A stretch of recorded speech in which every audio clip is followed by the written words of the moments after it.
అండి హాయ్ అండి ఈరోజైతే మీకు ఒకటి చూపిస్తాను చూడండి. ఇవైతే గంటలండి,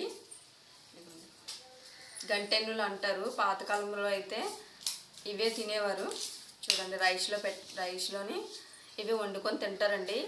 ఇవి బాగా దంచుతారు. దంచి ఇవి వచ్చేసి పొట్టు తీసి చెరిగి నానబెడతారండి. నానబెడితే కొంచెం మీద ఉన్న పొర ఉంటుంది కొంచెం టెస్ట్లా, ఇదంతా చెరిగేసి అప్పుడు వచ్చేసి వీటిని ఎండబెట్టి నీట్గా చేసి బియ్యంలో కలుపుకొని తింటారండి. పాతకాలంలో అందుకే అంత స్ట్రాంగ్గా ఉండేవారు. మన కాలంలో అయితే అలా ఎవరూ లేరు. ఇప్పుడు మన వయసులో అయితే ఎవ్వరు ఇవి తినట్లేదు. కానీ చాలా మంచిదండి. బీపీలు షుగర్లు అన్నీ ఇవి తింటేనే ఇప్పుడు చాలా మంచిది. ఇప్పుడున్న రోజులు బట్టి టైంలో చాలా అంటే చాలా మంచిది ఇవి.